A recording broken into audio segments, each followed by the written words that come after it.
The universe, as it turned out, was rather fond of measuring things.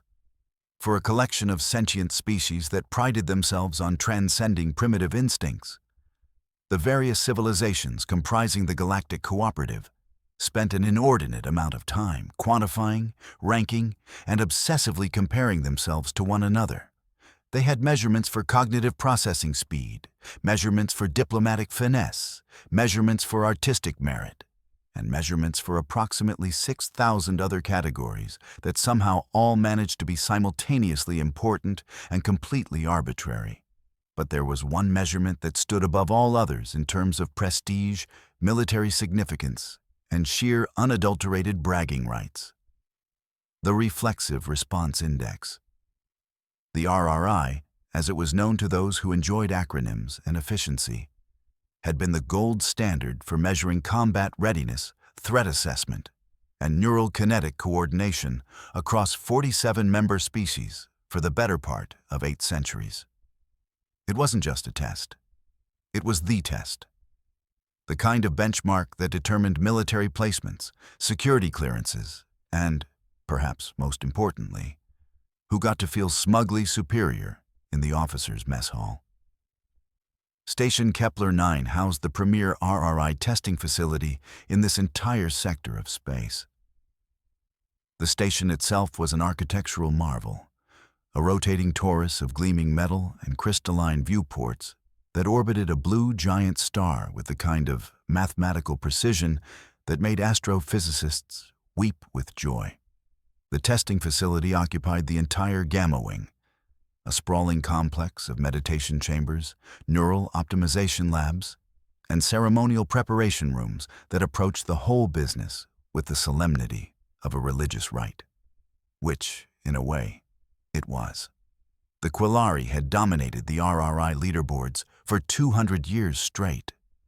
Not just dominated, absolutely monopolized with the kind of thoroughness that suggested they'd purchased exclusive rights to being good at it.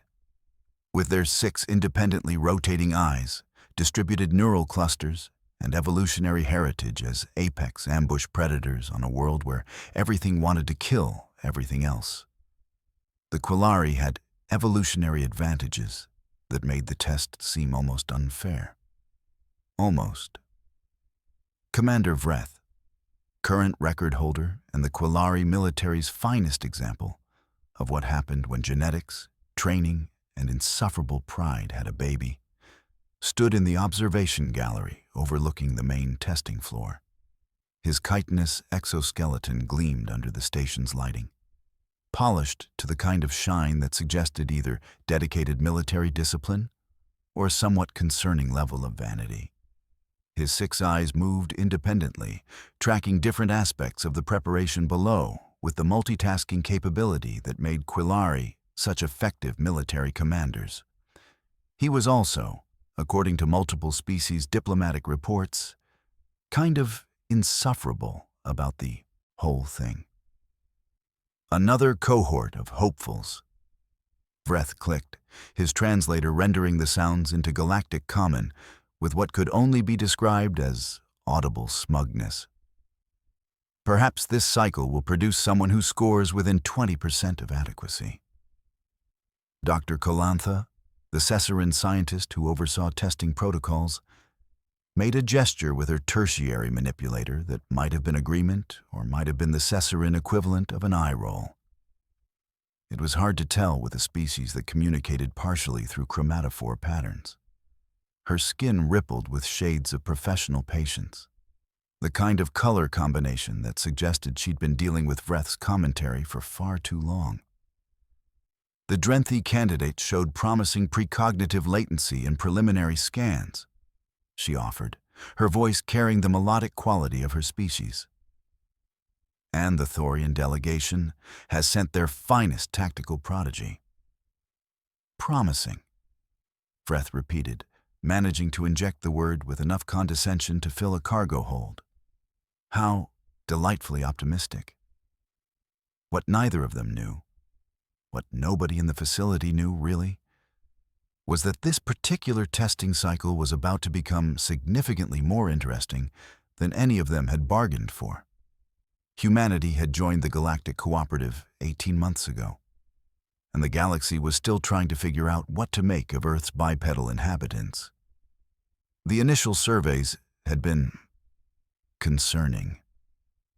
Earth was classified as a Class 7 death world, the kind of planet where evolution apparently had a grudge against the concept of peaceful coexistence. The humans had evolved not just to survive on this nightmare sphere, but to somehow become its dominant species through a combination of endurance, tool use, and what appeared to be weaponized stubbornness. The cooperative had extended an invitation primarily because humanity had developed faster-than-light capability on their own, which was the galactic equivalent of showing up to the party uninvited, but bringing really good snacks. You couldn't just ignore that. But humanity remained on probationary status, a polite fiction that meant everyone was watching to see if these persistence-hunting pack-bonding primates would fit in or cause an interstellar incident. As part of this probationary period, Earth had been invited to send candidates for the military exchange program. Cultural integration, mutual understanding, building bridges across the stars. All those diplomatic buzzwords that sounded noble but mostly meant, let's see what these new people can do before we decide if we like them. Marcus Webb was Earth's first military liaison candidate, and he was currently 3 corridors away from the testing facility, running approximately 20 minutes late because he'd gotten distracted by the station's observation deck and spent too long watching the blue giant star while finishing his breakfast.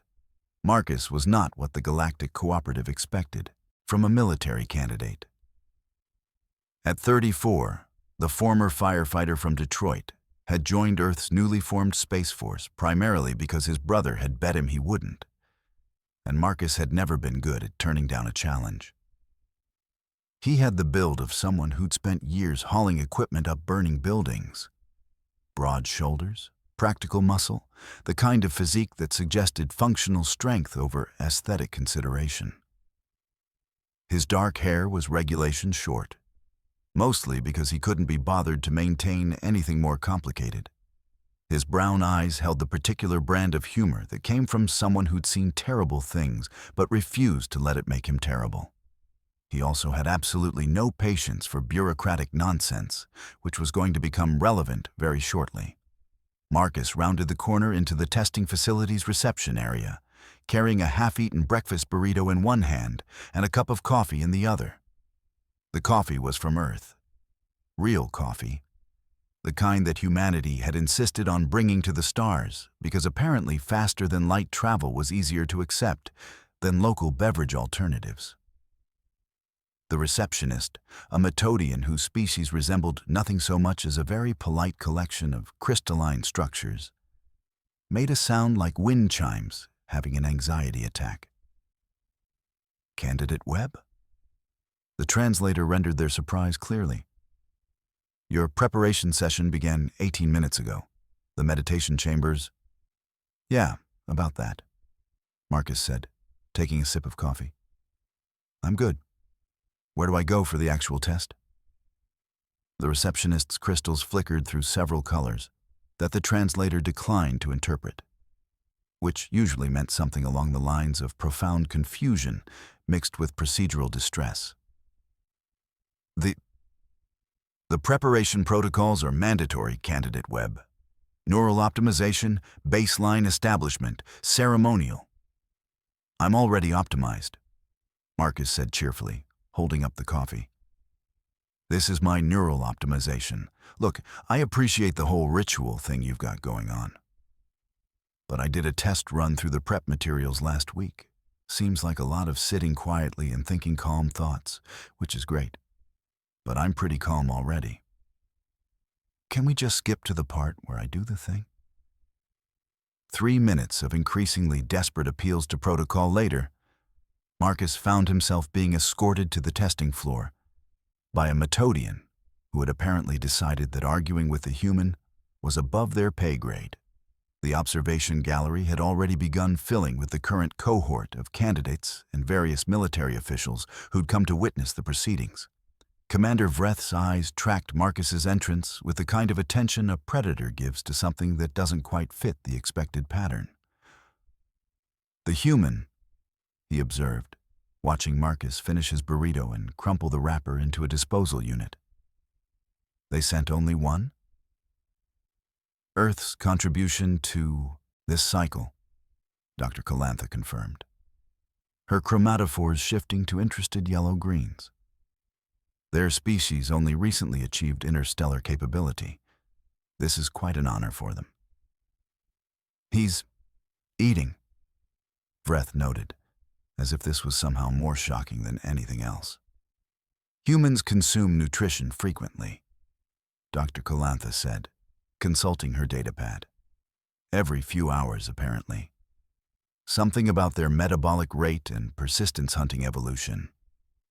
In the preparation area below, Marcus was being briefed by a technician whose species had too many syllables for the translator to bother with completely. The Reflexive Response Index measures neural processing speed, kinetic response capability, threat assessment accuracy, and adaptive combat readiness. The technician explained, with the patience of someone who'd given this speech 1,000 times. "You'll be placed in a holographic environment. The system will generate scenarios of escalating complexity. Your responses will be measured across 47 different parameters. Do you understand?" "Sure," Marcus said. "Dodge the bad stuff, respond appropriately, try not to die." "You cannot die," the technician clarified, somewhat alarmed. "It's holographic." "Right, but my brain doesn't know that, does it?" Marcus grinned. "That's kind of the point. Make it real enough that my reflexes treat it like a threat." The technician's translator made an uncertain noise. Yes, that is precisely the point. I'm impressed you played a lot of video games," Marcus explained. "Same principle. Trick the brain, measure the response. We've been doing this for fun for like a century." This comment would later appear in several academic papers about human psychology, usually in sections titled "Concerning Implications" or "Cultural Context Required."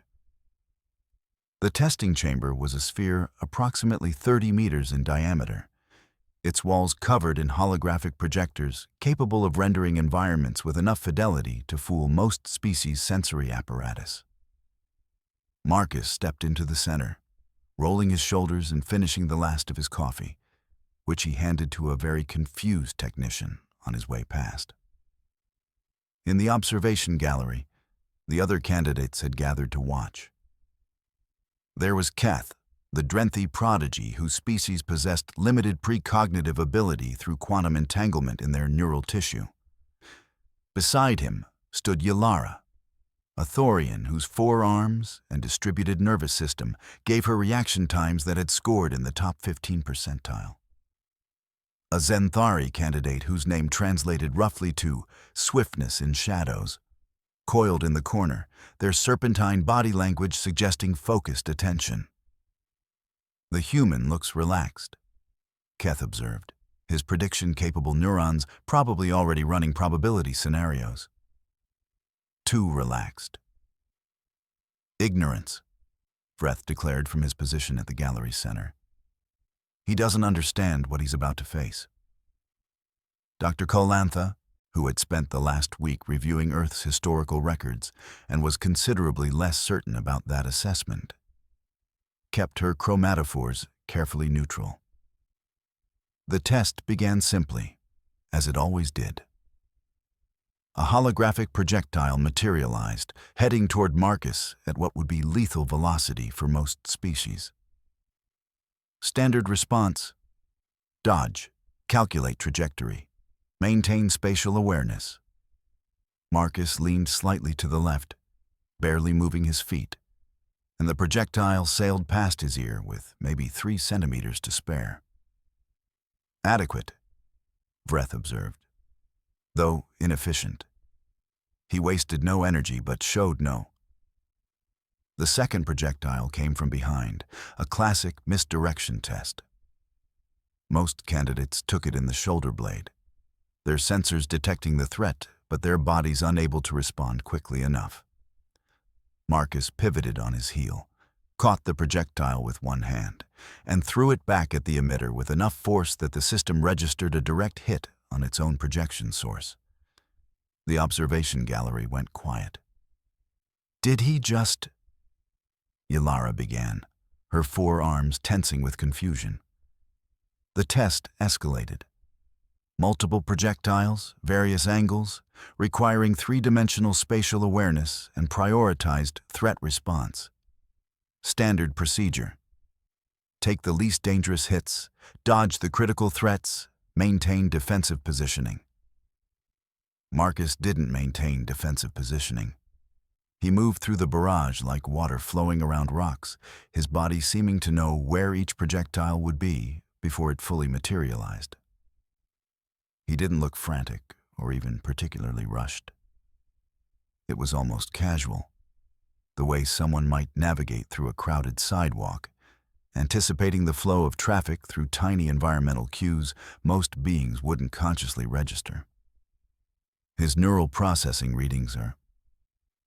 Dr. Calantha trailed off, staring at her monitors. That can't be right. What? Vreth demanded, several of his eyes turning to focus on her screens. The system is compensating for his baseline. Human neural architecture is different. The way his brain processes threats doesn't map cleanly to our standard models. It's not just fast. It's using prediction algorithms we haven't seen before. In the chamber, the test had moved beyond projectiles to environmental hazards. Collapsing structures, unstable footing, multi-vector threats requiring split-second assessment of which dangers to prioritize. The kind of scenario that separated good scores from exceptional ones. Marcus treated it like an obstacle course at a firefighter training academy, which, in fairness, wasn't far off from his actual experience. He didn't just respond to threats. He read the environment, anticipating cascade failures and structural weaknesses before they fully developed. When a holographic platform collapsed beneath him, he was already moving. Having apparently noticed the instability indicators that the test designers thought were too subtle for most species to catch. "He's not reacting," Keth said slowly, his precognitive neurons firing rapidly. "He's predicting." "Impossible," Vreth snapped. "The scenarios are generated in real time. There's nothing to predict."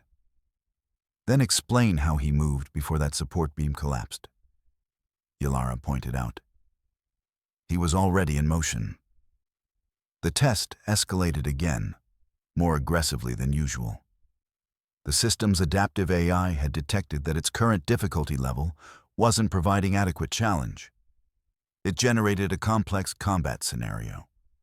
Multiple hostile entities, varied attack patterns, environmental hazards, and temporal pressure. This was the level that usually appeared 15 minutes into a test, not 5. Marcus's response pattern changed. It became harder, more aggressive. The casual obstacle course navigation transformed into something that looked disturbingly like actual combat experience. He didn't just evade, he countered. Holographic threats found themselves on the receiving end of redirected momentum. Environmental hazards turned into tactical advantages. The observation gallery's occupants had stopped commenting entirely, watching with the kind of attention usually reserved for natural disasters or unexpected plot twists. In the control booth, alarms started chirping. "The system is escalating beyond standard parameters," a technician reported, mandibles clicking with concern. "It's adapting to match his response curve." "Then let it adapt," Vreth ordered, his pride wrestling with his growing uncertainty. "If he can handle it, the test should measure it." The chamber erupted into chaos. The RRI system, designed by the enigmatic architects and considered the pinnacle of testing technology for 800 years, threw everything it had at Marcus Webb. scenarios that were supposed to be introduced gradually, reserved for the final stages of evaluation when candidates were tired and their pattern recognition was degrading. All came at once.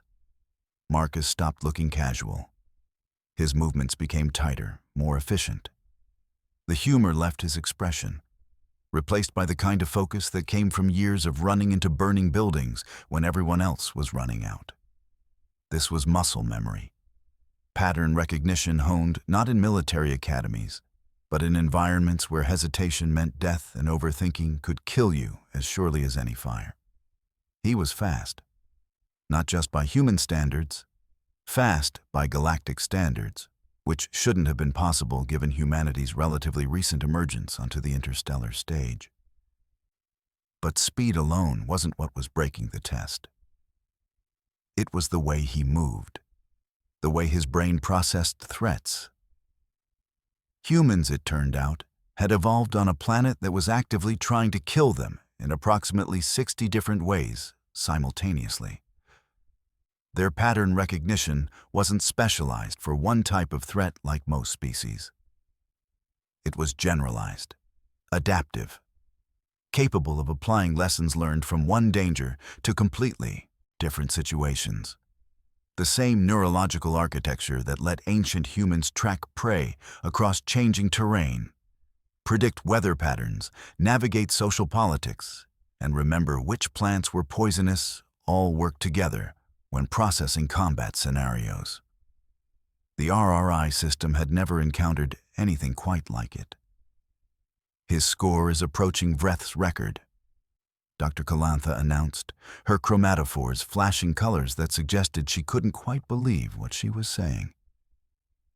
Impossible, Vreth repeated, but with less certainty this time. The system escalated again. Warning lights flickered in the control booth. The adaptive AI, never designed to be questioned, had decided that if standard difficulty curves weren't providing adequate challenge, it would simply exceed them. It generated a scenario pulled from its theoretical maximum difficulty protocols. The kind of situation that existed more as a calibration tool than something candidates were ever expected to actually face. A combat situation involving 12 simultaneous threats from all vectors, environmental collapse, temporal pressure, and tactical complexity that required processing more variables than most species' neural architecture could handle without specialized augmentation. Marcus Webb, running on nothing but coffee, breakfast burrito, and the evolutionary legacy of being a particularly stubborn species of ape, looked at the chaos erupting around him and did something the system hadn't anticipated. He smiled. Not a confident smile. Not a cocky smile.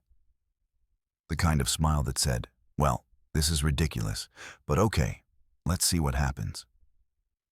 Then he moved. What happened next would be debated in military academies for years. Marcus didn't try to handle all 12 threats.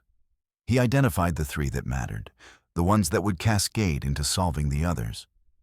He used one threat to neutralize 2 others, turned an environmental hazard into a weapon, and did something with momentum and timing that the physics simulation had to recalculate twice because it seemed like he'd briefly violated conservation of energy. He hadn't, of course. He just understood angles and leverage in ways that came from a species that had been throwing things at prey for millennia. In the control booth, something made a sound it definitely wasn't supposed to make. What was that? Dr. Calantha demanded. The processing core, a technician reported, their voice climbing toward panic. It's trying to model his response patterns and compile them into the database, but his neural architecture is causing integration errors. The algorithms aren't. Marcus executed a move that the system's entire database of 47 species combat techniques didn't have classification for. It involved a roll, a pivot, and using his own body weight in a way that seemed to briefly confuse physics about which direction gravity was pointing.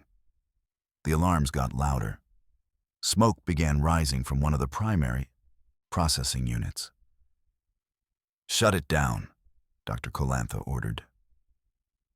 "I'm trying," the technician shot back. "The system won't respond. It's locked into evaluation mode and still trying to escalate difficulty to find his ceiling." In the chamber, Marcus had stopped moving defensively.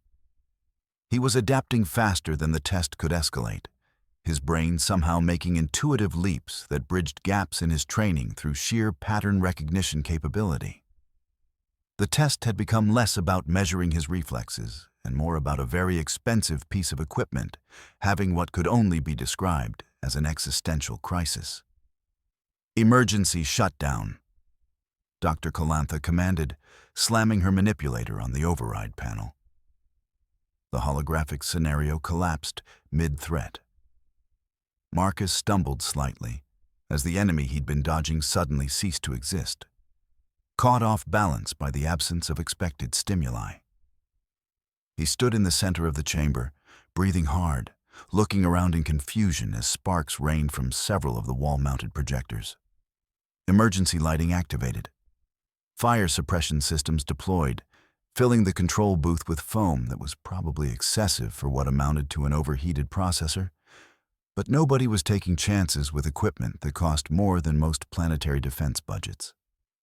The observation gallery sat in stunned silence. Marcus, standing in the center of the sphere with smoke rising around him and emergency lights casting dramatic shadows, looked up at the observation windows and raised his hands in the universal gesture of, "Was it something I did? Did I pass?" he called out, his voice carrying clearly in the sudden quiet. Commander Vreth made a sound like a crustacean choking on its own pride. The aftermath was, in a word, chaotic.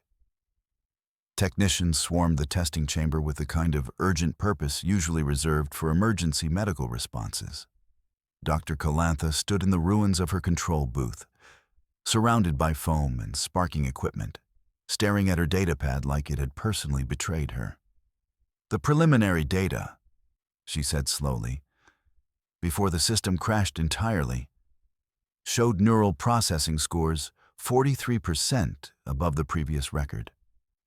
Every eye in the observation gallery, biological, cybernetic, or otherwise, turned to look at Vreth, whose chitinous plates had gone very still. "Preliminary," Vreth managed, his translator struggling with the combination of wounded pride and enforced military professionalism. "Corrupted data, system malfunction. Obviously the readings cannot be trusted given the equipment failure." "The equipment failed because of the readings," Dr. Calantha corrected, her chromatophores flashing colors that suggested scientific fascination warring with professional horror. "The system attempted to model human neural architecture in real time and couldn't reconcile the processing patterns with its existing database. It's not that the machine broke down. It's that the machine broke trying to understand what it was measuring." Marcus, having been politely but firmly escorted out of the testing chamber by technicians who seemed worried he might spontaneously damage additional equipment through his mere presence, joined the gathering in the observation gallery. He still looked relaxed, if slightly confused about the level of chaos his test had apparently caused. "So," he said, looking around at the assembled military officials and candidates who were staring at him like he'd just grown a second head, "I'm guessing this doesn't happen often?" "The RRI system," Commander Vreth said with the careful enunciation of someone explaining something to a child, or possibly a particularly clever but frustrating pet, "has operated without significant malfunction for 800 standard years. It has tested candidates from 47 species across millions of individual evaluations. It was designed by the architects, whose technological sophistication exceeds our current understanding." "Right," Marcus nodded. "But did I pass?" Dr. Calantha made a sound that the translator rendered as something between a laugh and a sob. "Candidate Webb, you didn't just pass. You exceeded every metric we have for measuring what passing means. Your score, before the system crashed, was quite possibly the highest ever recorded. We'll need to recover the full data from backup systems, but the preliminary readings suggest you didn't just beat Commander Vreth's record, you shattered it.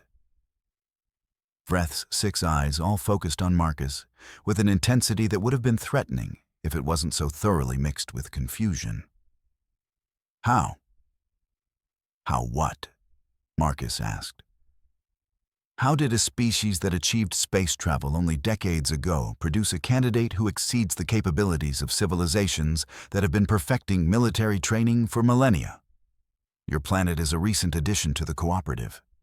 Your people have no formal combat optimization, no neural enhancement technology, no... Oh, Marcus interrupted, understanding dawning. You want to know why humans are good at this? That would be appreciated, Dr. Calantha said dryly. Marcus considered for a moment, then shrugged. Earth is a nightmare planet where everything wants to kill you. So humans evolved to be generally okay at not dying to any specific threat. We're persistence hunters, which means our brains are wired to track patterns over long periods and make predictive leaps. We've got excellent pattern recognition because we had to remember which plants were poisonous, which animals were dangerous, where water was located, what weather patterns meant, and how to navigate complex social dynamics all at the same time. Our vision is optimized for tracking movement. Our kinesthetic sense is calibrated for throwing things accurately because that's how we hunted. We've got ridiculous endurance because we used to chase prey until it collapsed from exhaustion. He was warming to the subject now, the way people do when explaining something they find genuinely interesting. Plus, we've been playing video games for like 100 years. Turns out, when you spend your childhood training your reflexes by dodging digital bullets for fun, it translates pretty well to actual reflex testing. And we invented action movies, which means we've been mentally rehearsing combat scenarios as entertainment since we figured out how to point cameras at people punching each other. And then there's coffee. He gestured toward the empty cup he'd handed off earlier, which is a mild stimulant that we consume in truly inadvisable quantities because we're a species that decided sleep was less important than getting things done. The observation gallery was silent. You're saying, Vreth began slowly, that your species' combat capabilities are the result of evolutionary trauma, recreational activities, and caffeine addiction. I mean, when you put it that way, it sounds weird, Marcus admitted. But yeah, basically. We're not specialized. We're generalists. We don't have 6 eyes or precognition or distributed neural clusters. We've just got pattern recognition, endurance, and a really concerning tendency to treat dangerous situations as interesting challenges. You know the whole thing about humans being persistence hunters? That doesn't just apply to prey. It applies to problems. We don't give up. We just keep poking at things until we figure them out or die trying. And we've gotten pretty good at the not dying part. Dr. Calantha's chromatophores had shifted to a color combination that meant something like profoundly disturbed understanding. Your entire species is optimized for refusing to quit? Pretty much, Marcus confirmed cheerfully. That's horrifying, Yalara said quietly, all 4 of her arms tensing. That's humanity, Marcus agreed. Keth, whose precognitive abilities had been running probability scenarios this entire time, spoke up. I've been calculating potential outcomes since candidate Webb entered the facility. My neural predictions kept returning error states. I thought my augmentations were malfunctioning. But I think the problem is that human decision-making doesn't follow predictable optimization patterns. You don't choose the mathematically optimal solution. You choose solutions that work well enough and do it faster than we can calculate what optimal means. Satisficing, Marcus said. It's called satisficing. Good enough, fast enough, and we'll fix problems as they come up. You can't outthink every situation, especially when the situation is trying to kill you. Sometimes you just have to move and trust that your brain's pattern recognition will figure it out on the fly. That is, Commander Vreth said with great dignity, the most militarily irresponsible approach to combat I have ever heard articulated. And yet, Dr. Calantha observed, gesturing toward the smoking ruins of her testing facility. It broke an 800-year-old machine specifically designed to measure combat effectiveness. Vreth's plates shifted in what was probably the Quillari equivalent of uncomfortable concession. The results are concerning. If one human can achieve these scores, what does that mean for Earth's military potential? Oh, I'm not even particularly good at this stuff, Marcus said casually, dropping what was apparently going to be the second bomb of the day. I'm a firefighter. Was a firefighter. Most of the people Earth is sending for actual military positions are from special forces backgrounds. People who've been training for combat their whole lives, not just running into burning buildings and hoping structural engineering holds. The observation gallery's temperature seemed to drop several degrees. You're not a combat specialist? Dr. Calantha asked carefully. Nope. I'm a liaison. Cultural exchange. I'm supposed to be here to help other species understand how humans think and operate, build relationships, that kind of thing. The test was just part of the processing requirements for getting security clearance. You broke the Reflexive Response Index as a formality, Vreth said flatly. I mean, I didn't try to break it, Marcus pointed out. It just kind of happened. Over the next several hours, as technicians worked to salvage what they could from the RRI system, and Dr. Calantha supervised the backup data recovery, a clearer picture emerged. Marcus Webb's score, once fully compiled from the recovered data, was not just higher than Commander Vreth's record. It was 48% higher, a gap so significant that it would have been considered statistically impossible if they weren't staring at the evidence. More concerning, or impressive, depending on your perspective, was the trajectory analysis. Marcus's performance had been escalating when the system shut down. He hadn't reached his ceiling. The machine had reached its ceiling trying to find his ceiling, then promptly crashed through it like a human-shaped meteor. The implications were significant enough that within 6 hours, the station commander had filed a priority report directly to the Cooperative Council. Within 12 hours, Earth's probationary status had jumped to the top of the agenda for the next council session. Within 18 hours, military recruitment strategies across 36 species were being quietly reconsidered. Marcus Webb, blissfully unaware of the diplomatic earthquake he'd triggered, spent most of that time trying to find decent coffee in the station's civilian quarter and politely answering questions from xenobiologists who'd materialized from various departments with the speed of academics sensing a career-making research opportunity. 3 weeks later, a new RRI system was installed in the testing facility on Station Kepler 9. This one had expanded parameters, updated neural modeling algorithms, and what the technicians called human-capable processing architecture, which was apparently the technical term for, we added extra computational power so it won't catch fire if someone moves funny. They also installed a plaque in the observation gallery commemorating the incident. It read, "On this date, candidate Marcus Webb of Earth demonstrated reflexive capabilities exceeding established measurement parameters, necessitating system upgrades and expanded evaluation frameworks.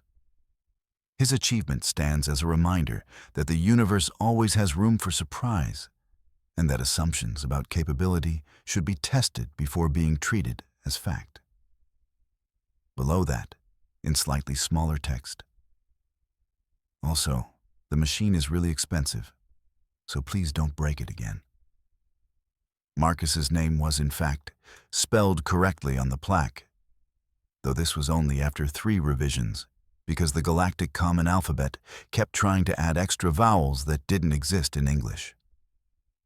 Commander Vreth, demonstrating the kind of integrity that had made him a respected military officer despite his considerable pride, officially recorded a commendation for Marcus's performance.